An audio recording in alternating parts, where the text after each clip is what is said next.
joining us for a discussion on Oil Shockwave 2026, Lessons on Leverage from the Strait of Hormuz. Please welcome Co-Chair of SAFE's Energy Security Leadership Council, retired General Dick Cody, Founder and Executive Chairman of SAFE, Robbie Diamond, Executive Director, Institute for Climate and Sustainable Growth at the University of Chicago, Sam Ori. In conversation with Editor-at-Large, The National Interest, Steve Clemons. Good morning, everyone. We are going to go back in time. Good to see all of you this morning. We're going to go back in time, do a little Back to the Future action. Maybe get a, what was that, fancy car? The DeLorean. The DeLorean, right? I haven't seen one in a while, but maybe that's There was one at the Zero Week this week. Oh, was? I have a Really? picture in it. Yeah. With the flux capacitor. I think technically electric, right?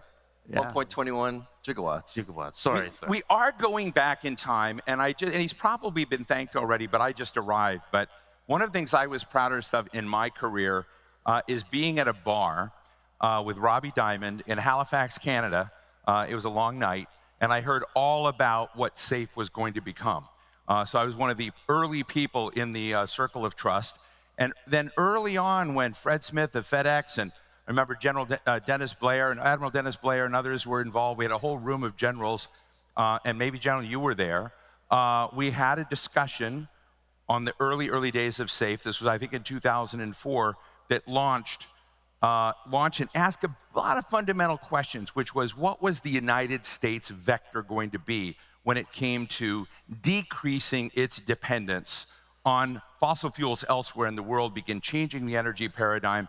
And it was both an economic story and a national security one.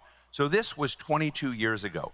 Let's fast forward to 2007, and Robbie and company, and this man right here, Sam Ori, put together a simulation, Oil Shockwave, 2007. So I just want to start there. We're going to do an Oil Shockwave 2026 and talk a little bit, Robbie, about the early principles of what SAFE was about, what you struggled with in the simulation in 2007, and why it's so relevant today. So tell us what your first big assumption was in the Oil Shockwave 2007. Yeah, I mean, when we conceived the idea of starting SAFE, it was really kind of different in that we wanted to, make a crisis that could happen or that had maybe happened, but we always forgot about. Like maybe involving Iran. Very, very real for people. Yeah. And so we decided to, I got a call from someone who said, why don't we do like a little tabletop exercise about an oil crisis? And I was like, tabletop? What's a tabletop? We can make it bigger. And so let's just do a TV show. And so we went and got a group of cabinet officials. Now, we had to get the first one, and when we got Bob Gates to do it, everyone said, who runs the best meeting in Washington? And they said, Bob Gates. And so we got him to do it, and then it was suddenly like, we know nothing about how to actually take oil off the market. So we then got the head of upstream production at Shell. We got the person at Goldman Sachs who did the oil. And so really, I think that really set the foundation of SAFE, which is we are not experts per se, but let's go find the most important people that we could find that actually knew about something and bring them together and make something compelling. And so that's how we launched the organization. Created that Oil Shockwave. And really, over the years that we did it, we did it maybe for 8 years. We did it in different countries. We created a curriculum that students could play. And the truth is that it always showed the same thing, which is once you're in a crisis, fundamentally to solve the crisis, which is I need more oil, or I want to use less oil without hurting my economy. It always takes a lot of time to drill a well for the most part, or to change your fleet of cars. But there are solutions, and especially now when we started, there were less. So I think that was fundamentally what we wanted, and it paid off. This is what we've done for 20 years, and I think we're in a much better place, as I outlined in my opening remarks. We could talk about. Sam, you were involved in this, and you were the principal analyst, as I understand, looking at that. And when I've gone back to sort of look at these tensions, and I think they're playing out today. I'd like to hear your reflections on today and also from the general. But there seems to be, as Robbie said, a real tension between, short-term requirements, short-term, pearl clutching, recognition of the deficits in both oil and energy, but strategy as well, versus long-term pre-positioning. It's why I value SAFE so much, because SAFE in some degrees, today, what's interesting about that summit is you were pre-spent. Robbie, I don't know if what $1.60 a gallon of gas would be in today's dollars from 2007, but you had $160 a barrel of oil, anticipated. You had what was it? Not $1.60, it was $5.60.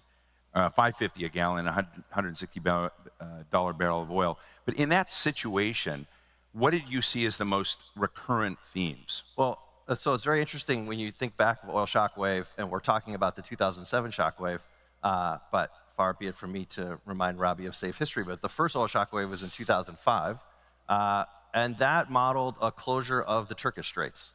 So like from a very early point in time, we were focused on these kinds of choke points that could be highly disruptive to the oil market. So the second shockwave that we did in 2007 included a segment on Iran. Taking a step back, you think of SAFE and the economic and national security mission, and you think back to that time, 2005, 2006, 2007, it was clear to us at the time that the United States positioning with respect to oil was highly risky. The United States was in a very different position then than it is today. And I think, of course, part of that is the supply story, the shale revolution and the incredible growth in production. Part of it is also because at the time, the US economy was much less efficient, highly oil dependent. Oil was by far the largest source of energy in the US economy. And the US transportation sector, we had not yet had fuel economy standards. There were no electric vehicles. There was no even hint of diversity of supply in the transportation sector. And so we saw that incredible vulnerability, and we wanted policymakers to grapple with it in a very tangible way. It's one thing to say, well, the US economy is exposed to this risk and you should do something about it. It was another thing to get people to sit down and think about what does that risk look like in practice? What are the kinds of consequences that we could be facing? And just how limited the options would be to respond to it in the moment. And the one other thing I just add, and then I know we want to open it up to more conversation, but at the time when we thought about the Strait of Hormuz in the 2007 crisis, in the 2007 shockwave, one kind of anecdotal thing I'll tell you is that when we were sitting with the people that Robbie described, the head of upstream from Shell and the macroeconomic modelers and the oil market experts, one of the first things you do in those kinds of scenario design situations is you start spitballing different ideas of, well, what could we do that would be compelling? And the initial proposal was to model a full closure of the Strait of Hormuz, similar to what we have today, and we were laughed out of the room. The discussion was like, come on, guys, it has to be credible. That could never happen. And if it did happen, you're talking about an economic apocalyptic scenario. So it's incredible to think about how far the world has, in some ways, come since then. We have that situation now. We don't have yet the economic apocalypse, although I think we're still very early in this. Before you go to the general, can I say one thing? The primary message at the time, also, besides like we wish we had done it before, it takes so long, was that a crisis anywhere impacts us everywhere. And I think we still see that today. So yes, we don't have a supply problem in the United States, but we have a price problem, and that there was this global market. And I think that was really important to make people understand that like we were part of a global system. So even if we had more domestic production or more efficiency, ultimately, anything that happens to supply and demand in the world will impact the price, which will then drive their politics, which will drive your foreign policy. I want to get the man who really understands strategy and military equities in this going. But Robbie, before I jump to General Cody, I am interested that one of the worst case scenarios happened from that those exercises, and we haven't necessarily yet seen the apocalypse. Do you think it's because of some of the policy steps you've encouraged through SAFE? Yeah, I mean, look, on one hand, you kind of can't believe it, right? We hit the S&P hit an all-time high. when in our scenarios, it was like the stock markets are going down. We had these But just pictures. remember, though, the thing is, I do think it's important to say we did not model a full closure. We could not imagine such a thing would happen. And so we had those very high impacts, even at a much smaller. General Cody, so, what I'm hearing from these guys is that they had figured this out all along ago. And, you've in the Pentagon and your role in the Pentagon and running simulations, war games, playing this stuff out over and over and over again. Before we get into Oil Shockwave, I'm interested in whether or not, from your perspective, given the reality of where we're in today, where the West is in today, where India, where everyone that's dependent on this strait is in, did the United States military and its allies do enough, or could they have done anything to anticipate this scenario better? Well, I appreciate you think I have a strategic mind. I have a lot of scar tissue instead. Let me go back and up front say there's a reason why we have so many flag officers in SAFE, because over our time in the Pentagon and over our time in service, we realized something important. And Mike Mullen, the former chairman of the Joint Chiefs, said it best one time in a testimony. There is a symbiotic relationship between natural resources, oil, the American GDP, and military readiness. Because military readiness, whether it's buying more ships or buying more missiles, more force structure, all comes out of the government, and it's really based upon how well we're doing globally on the economic stage. And so when you take a look at it, what I liked about Shockwave, it dealt with the natural choke points, if you will, Strait of Hormuz. You also got the Straits of Malacca, and you got the Suez Canal, and for economy purposes, the Panama Canal. But we're also moving into what I think is systemic and structural choke points, and we just heard it on AI, which is coming, and that is rare earths and minerals, as well as pandemics. How many of you remember buying new cars about 3 years ago and you had no chips? Because no one forecasted pandemics. And so that puts a stress on the military readiness.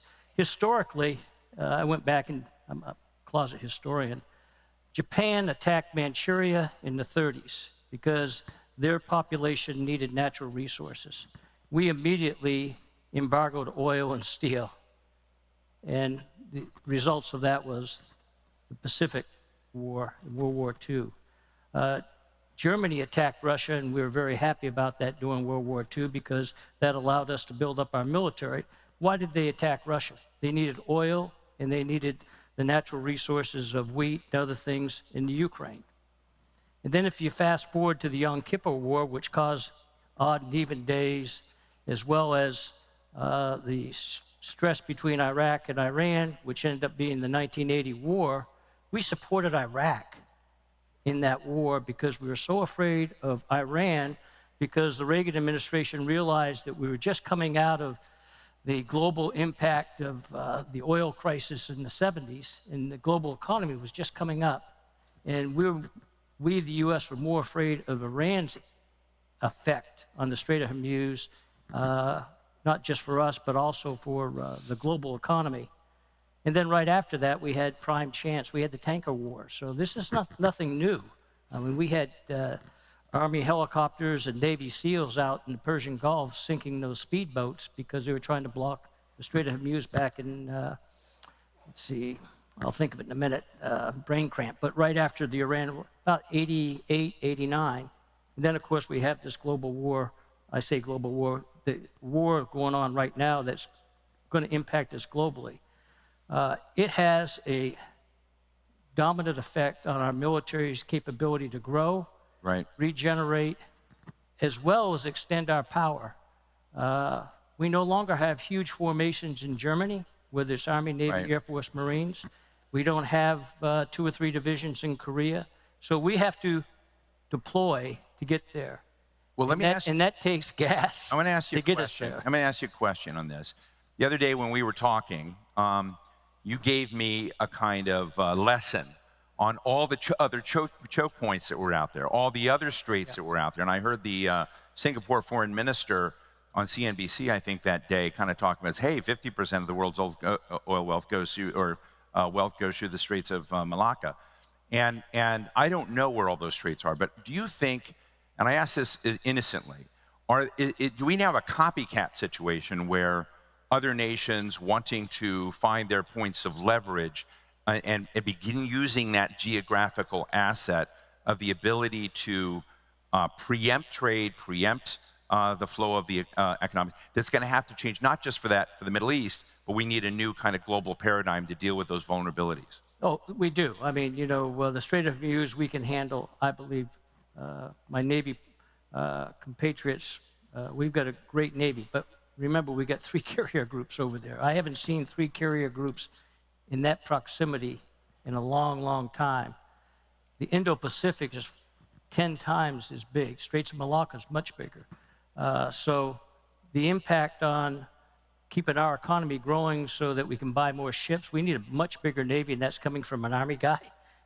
And I know it's going to hurt the Army budget a minute, but when you take a look strategically on our role in the global, I would say, keep maintaining peace so we don't have these flare-ups like we had with Shockwave, we need a bigger Navy to be able to do it, because Straits of Malacca is a huge problem. So not to drill down on this, and excuse the pun, but you're now making an argument that's very different than I heard from many of the command staff involved with SAFE's founding, which was we need to detach ourselves from dependence on this. We don't need our Navy deployed in all of these things. You have flipped that around and said, hey, we actually can't walk away from that. Am I getting that right? Yeah, I mean, take a look at, because we are now, our industries, and we're going to have more panels to talk about it, but we get all kinds of chips and resources and stuff from other countries to build our stuff, whether it's our military might and everything else.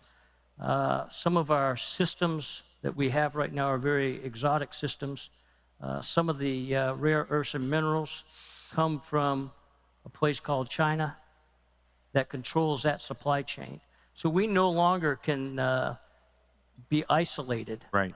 We're going to have to be more global in our thinking. It's, you know, I heard the president say the other day, we don't need the oil coming out of the Gulf. That's true. But we sure need Europe to have a stable economy. Right. Robbie? We don't need them to fail. Right. When countries fail, we start marching off to larger conflicts. Robbie, I know you're going to answer and jump in, but I want us to talk about one of the other big differences between 2007 or 2005, whenever this began, and today is China's rise, China's stakes. Would love you to reflect on that and how that changes the game. Yeah, a couple things. So, you know, SAFE was never built because of isolationism. It was built that we should just be able to choose where we want to go and be able to fight the wars in the way we wanted to do that if we needed to do that. Right. And it was about flexibility. And so I think it was like a perfect organization, a Rorschach test for if you were an isolationist, great, you don't have to go. But if you're actually a much more, you know, maybe a foreign policy hawk, you could say, well, oil is not going to be the driver or resources, you know, of that conflict, and we can do what we want, we won't be constrained. So that's number one to respond. So definitely we're not isolationists. I mean, Fred Smith is one of our founders. Clearly, the guy worked in every country in the world. Number two, on China. I mean, really, China in some ways was a surprise in that, about 11 years ago, we were big advocates of electric vehicles, not because of climate, but of this question of how do you not be 100% dependent on oil. And we were like, wait a minute, we're going to go from the Russian frying pan to the Beijing battery fire. And we were sort of like, this is like a big problem. And we've talked about doing like a mineral shockwave so many times, but like it was like, it's a much more slowly rolling problem. Now, to flip it around, I think two things. One is China is more dependent than we are in many ways. Like we're so always looking at ourselves. They have the Strait of Malacca. So, they call it the Malacca dilemma. And what they've done is gone to electric vehicles. They've created massive storage facilities. They've looked at drilling in the South China Seas. So like they've sort of taken SAFE's game plan more than the United States government has taken SAFE's game plan, and that's frustrating sometimes. But in the end of the day, I think that they know they have a problem. They thought we could shut their strait down, do what we did. And so they said, look, we should produce as much as we can. We should store as much as we can. We should not use it for our economy. So I think that they've done that. And the last thing I want to say is, you know, we sometimes think about I mean, I've sort of for the bad analogy, especially this weekend, but, you know, sort of the gun is pointed at our head from, you know, as a country, from these people who don't share our values. But truthfully, they're more dependent than we are. I mean, that's the other point, is that like Iran is like, and Russia are just basically gas stations. So if we were really smart and if we didn't need what they had, then again, this wouldn't have impact us. So we got to think about it that way too. Like the frustrating part of this town is it's so ideological. Like, you know, we were so frustrated that Republicans said we could drill our way out of it and Democrats say we can conserve our way out of it. But the truth is you should be doing both those things at the same time. You know, one of the reasons, I don't know if Dan Yergin is speaking here, but I love Dan Yergin's last book, The New Map, because he does talk about the critical materials needs, the data centers. He's got lots of human vignettes in there about how this shuffle of technology and assets and power is all coming together. And I think he also deals very squarely with the rise of sustainable energy in this mix. And he even posits, this is of course before President Trump came in, posits that you can imagine some conditions where the United States actually creates, you know, peak oil prices for itself through its regulatory structures. I'm just interested, Sam and Robbie in general, on whether this moment, this tension over oil and gas, this isn't tension over solar panels, or maybe it is in another way, but does this basically force a rewrite? Are we as a nation in the West forced back into a fossil fuel orientation? Or what a lot of people are saying, what Robbie was just getting into, is that the giant in electrification today is China. And do they become the electrification giant? We become the fossil fuel giant. How does that look down the road? For the director of sustainability and climate at University of Chicago, do you have a job in 30 years? Well, in 30 years, I hope I'm retired. Okay, but 20 years, 10 years. Let me say that we're kind of dancing around this issue of what has changed between 2007 and today with respect to the exercise that we ran. Why, to the extent that I might agree that there are some parts of this crisis that don't look as dire as what we would have thought in 2007. Why is that? And I do want to put a pin in like why this crisis might still turn out to be quite dire. But why is it different? If you think back to 2007 and what's changed to today, I mentioned the fuel economy standards, electric vehicles, those things. Even if you think about the shale revolution and the you know, incredible explosion of domestic production in the U.S., those things happened on purpose. Those things weren't just, for the most part, accidents of design. We had a very strong push to regulate vehicle efficiency in the U.S. after 2007 and 2008. And you had the oil intensity of the U.S. economy come down quite a bit. Those things were in response to, everyone remembers, $148 oil in 2008. So, you know, the cure for high oil prices is high oil prices. High oil prices do have a way of incentivizing investment in the kinds of things that can buffet an economy against an oil price shock. So turning to today, I do think that the longer this goes on, the longer you're going to start to see you know, pretty significant investments in things that will buffer the economy. I think it's a real question. The U.S. seems to kind of be going, I would argue, in the opposite direction at the moment. You know, right on the eve of this crisis, we had essentially the hollowing out of fuel economy standards, the end of subsidies for electric vehicles, of incentives. Well, you think it needs to go that direction, but do you think it will go that direction? I think it depends on how long this goes for. I think that's the other issue that's like really unspoken. If I think back to the exercise that we ran in 2007, we didn't have it that you know, there was a disruption to Hormuz and the next day oil prices went to $165. The model that we ran, that was like a year-long cascading set of events that started with one disruption and then another. So like we're 2 months into this right now. It's very early in this process to me to say, well, markets don't care about this and the oil price is only $106 a barrel and you know, this might not be so bad. I think if this goes on for another 3 months, people's view of that is going to change. So you see doom down the way. Robbie, do you see doom? But also, in some of the exercises, I read that one of the other unexpected things over time that was not anticipated in the early models was China's massive surge, and it's sort of an endogenous shock, a massive surge in demand. What I see, we've got a lot of people in this room in the data center space, in the energy center space, in the critical materials space, that you see a massive boom going on in power demand in the United States.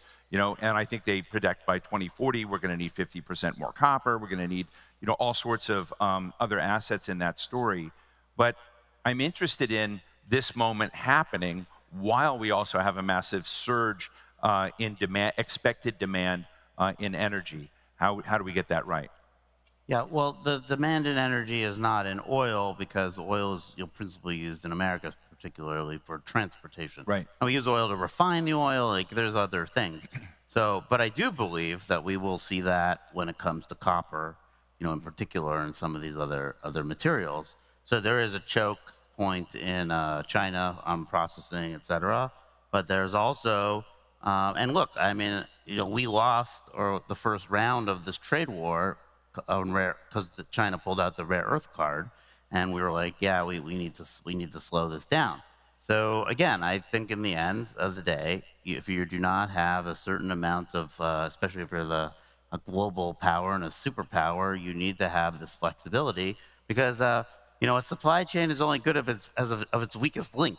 And the general said this about those cars. And when you didn't have one chip, all those cars are sitting on the lot.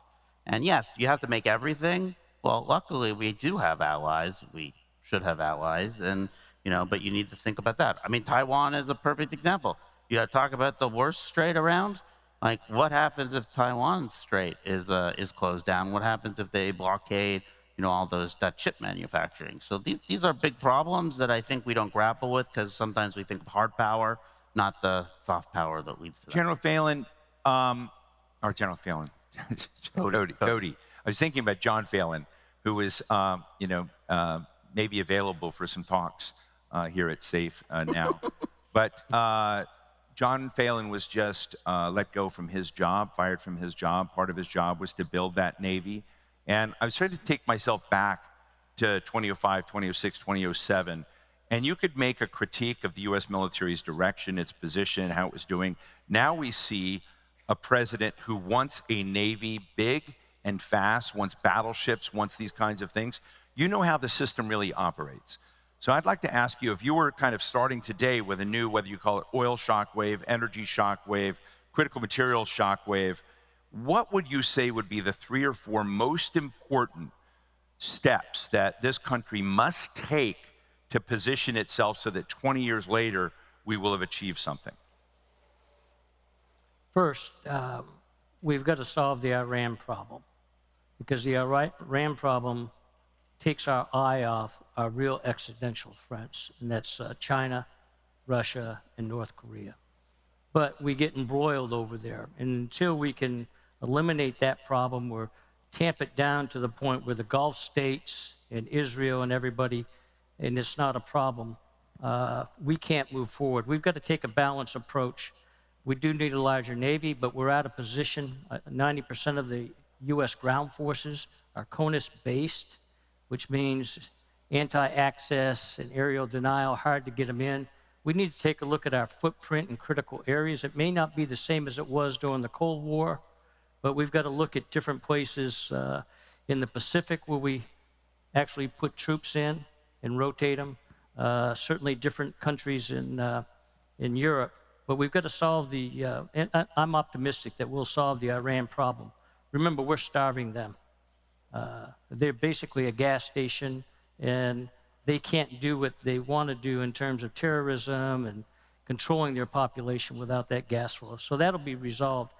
Going forward, we have to have a balanced approach because we have to look not only at the choke points that are physical on Earth, but as Robbie and I have discussed earlier, the systemic and structural choke points so that we don't get into that problem. And that's building new alliances and protecting those alliances and being able to actually have a strong deterrence against Russia, China, and North Korea, as well as assure our allies that are important to us. And not to interrupt, but I'm going to interrupt. I ask you the same kind of thing. Do you see us tilting towards more alliances, towards, basically organizing? I mean, I just want to, in a friendly way, challenge you. Do you see the tilt moving the way you think it needs to go? There's a lot of noise out there, but at the end of the day, each leader of every country and their governments need to take care of their people. Wars get started when governments fail to take care of their populations. And those become failing nations, and then you get problems. I see more alliances coming, especially in the Indo-Pacific area. You see Japan now moving and building up for defense. Right. Vietnam's going to be a big player in the future. It wasn't long ago in 1948 where Vietnam really wanted to side with us versus with Mao. But because of France, we didn't want to upset them, and we kind of looked the other way, and we got tied into a Vietnam War. Right. I mean, so I see smart people looking across and saying, okay, how do we assure our allies for this global economy that we're going to be in, and understanding the choke points, whether it's systemic or structural, as well as how do we deter our three big threats, economically and militarily. For North Korea is just a military threat, Russia economically a little bit, but more militarily, and then China, which is a military threat and an economic threat for us. Let me just ask you, Robbie, when you kind of go back, you made this interesting comment a moment ago that anything that happens anywhere affects us, or anything that affects us happens anywhere. Do you think that was a world in which, despite you looking at conflict, that was a kind of high trust globalization going on, where you move people and ideas and institutions more frictionlessly across border? This was sort of the Alan Greenspan, Bob Rubin dream. And now we have connectivity, but it's kind of a high fear globalization. Yep. We're connected, but we don't want to be. And there are walls going up. There you see this breaking up going on. That's one of the biggest trends I see going on today. So if you're going to restart this, what do you think would remain true from the earlier oil shock waves to one if you were to start it today looking forward? Well, again, I mean, we're still, again, even at this crisis, we are still connected because the price is high. And the price is high for American consumers, and it's high for Asian consumers and European consumers.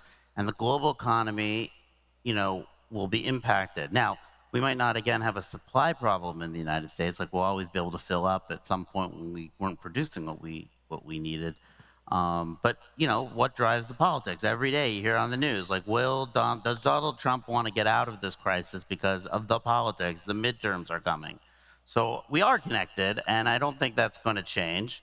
Now, should we be... now, the United States is, of course, different than every other country in that, we have a massive market. We've got massive capital markets. Like, look, we're just so far ahead. We have natural resources. There's a great book called The Accidental Superpower. Everyone should pick that up. It basically just makes this argument: the United States would always be this, this power, and kind of the rest of the world should be happy after World War II. We were actually engaged with the world because we didn't have to. It's a great book, but my point is like, look, we're not going back to a point where we're not interacting. We don't have everything here, even. But in the end of the day, look, we are able to get along more than any other country. And do we care though? Like, I think we do care about that. So I wouldn't really write it so differently. What would be different? It's harder to make an oil crisis today for the reasons we said in the United States. But fundamentally, if anything happens anywhere, either demand grows, like in China, like you said, or there's a supply problem, it impacts us here because of price. And we will see these problems in bigger ways with copper, with other materials like rare earths. Sam, let me ask you, I wasn't able to hear the last panel. You had Avery up here moderating with Roger Martella, Jerry from GE Vernova, Jerry Petrella from Microsoft, and others. I'm sure that one of the things that may have come up is how power is defined different. The topography of power globally is defined less and less by where the oil is, but maybe we need to rethink that. And more where your GPUs are, your data centers are, your computer centers, that has become a new asset in national power and regional power. And so I'm interested to come back to what the general was talking about at the very beginning. Would love to get all three of you in the 3 minutes we have, is how do we need to now change a simulation like we did 23 years ago to take in those parts of new mountain ranges and new parts of the global landscape that represent power and what nations care about and what are the new choke points. So real short form, what would you add to the mix? So look, I mean, I think one thing just to offer just a slight counter idea to that is, Jeff Curry is a great analyst at Carlyle, has published a couple notes the last few weeks. One, revenge of the old economy. Another, you can't print molecules. I do think we shouldn't overlook the importance of the old economy, of these hard physical assets. But I think that, look, when we designed Oil Shockwave, we took a look at the world as we had it at that time, and we said, this is a major risk to the U.S. economy. We want to design an exercise that gets policymakers to grapple with this and understand it. I think, without maybe taking too much credit for SAFE, I think we did help change the dialogue, and the result was actual policy progress that shielded the economy from those things. So I think as you look at the world today, it is a new world. There are the growth in non-physical assets in that way, and I think it is absolutely, this is the perfect time to be thinking about how can we make the economy more resilient? How Richard? U.S. and global economies more resilient? I think we need to add more parameters and, take a look at what we need and what our allies and who our future allies are going to be. When it comes to oil, production capability, capacity, transport capacity, looking at the choke points. When it comes to minerals and rare earths, of which on the military side, some of this exquisite missiles and other stuff that we have, we don't control the mining of it, but more importantly, we don't control the production of it. And so we're going to have to relook at that. And then I'd look at, if we, God forbid, have another pandemic, and that should help us align where we're going to have to bolster, especially the defense industrial base, because it impacted GE engines, for instance, because they relied on some parts from Europe. So I think we had to add more parameters in there and take a look. And I think that will shape the policymakers to take a different look at it. Robbie, you get the last word. Yeah, if I could wave a magic wand for the next 10 years, if I could change anything here, it'd be a few things. One is, of course, to take the ideology out of this topic. I think that is the most important thing. This is about facts. It's like oil does what it does, natural gas does what it does, copper, and so stop fighting an ideological war. Number two, Winston Churchill said when he was deciding to go from a coal-based Navy to an oil-based Navy, and they had a lot of coal, but they didn't have a lot of oil, but oil does what it does very well with the energy that it holds per molecule. He said, well, our strategy is going to be diversity and diversity alone. That's what brings security, is diversity. And similarly, we cannot be dependent on one material or one type of energy, and the United States generally has been very good, but you heard before, nuclear, natural gas, oil, wind, solar, geothermal. That's number two. And number three is we need to create demand in our country for these materials, for these minerals, because, the military just does not use enough of any of those things. And I'm sure every CEO who runs a mineral company will tell you, batteries and all these things, it's the auto industry that buys so much, and Americans buy so much of those things. So we have to get over this, we need to create demand for those types of materials, for these goods that are also not just in the military side, but also in the consumer side. Well, I just first want to commend you on the success of SAFE over so many years, but also I think I love this panel because I think that we ought to be looking back at some of these past exercises we've gone through. We'd be a little bit smarter. Mark Andreessen says, even when it comes to innovation, most of the good ideas tomorrow are already on the bookshelf somewhere. And this is, I think, one of those cases. Please give a big round of applause to General Richard Cody, co-chair of SAFE's Energy Security Leadership Council, Robbie Diamond, founder and executive chairman of SAFE, and Sam Ori, who helped run all of these exercises, executive director, Institute for Climate and Sustainable Growth at the University of Chicago. Thank you all. Thank you very much, Steve. So.